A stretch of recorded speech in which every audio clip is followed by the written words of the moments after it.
তিনটি আলামত দাজ্জাল নিজেই বলছে, আমি পৃথিবীতে যাওয়ার তিনটা আলামত তালাশ করবা। তামিম আদ-দারিমি রাদিয়াল্লাহু তাআলা আনহু বিশ্বনবীকে বলছেন, হে রাসূল, আমরা সাগরের সফরে বের হয়েছিলাম, আমার সঙ্গে একজন দুইজন নয় 30 জন লোক ছিল, কিন্তু উত্তাল সাগরের মাঝে এমন ঢেউ আসলো, আমরা দিক হারিয়ে ফেললাম। সাগরের মাঝখানে পূর্ব পশ্চিম উত্তর দক্ষিণ খুঁজে পাওয়া সহজ না কঠিন? কথা কয় না কা? এটা সামনে পেছে কিছুই বোঝা যায় না। আর সেই সময়তে কম্পাস সহকারে এত কিছু আবিষ্কার হয় নাই।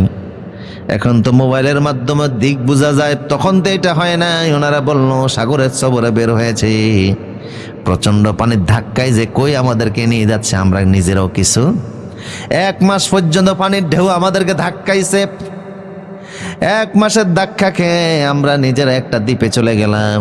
ওই দ্বীপের ভিতরে গিয়ে নামলাম। যখনই সামনে গেলাম দেখি একটা লোক, সারা শরীরের ভিতরে পশম, এত পশম, মাথা থেকে পায়ের তালু পর্যন্ত লম্বা লম্বা পশম।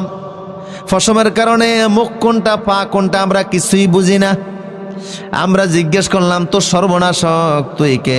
সে বলল, না জাসসাস, আমি জাসসাসা। বললাম জাসসাসা মানে কি? কয় সামনে গা বালকেরা বুঝবি। আমরা 30 জন লোক তার বক্তব্য অনুযায়ী সামনে গেলাম। গিয়ে দেখি হাত 2টা বাঁধা, পা 2টা শিকল দ্বারা বাঁধা, হাত 2টা পায়ের নিচ দিয়া, ওই যে আগে ছোটবেলায় শিক্ষকরা কানে ধরাইতো না, কথা কয় না? সে বলল সামনে যাও।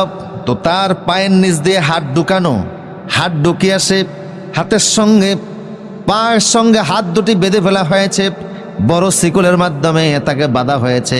হাতও বাঁধা, পাও বাঁধা। এই বাঁধা অবস্থায় এক লাফ দেয়, উপরে যায়, আবার নিচে নেমে আসে। ওনারা জিজ্ঞেস করলেন, তুই কে? কয় আমি দাজ্জাল। আমি কে?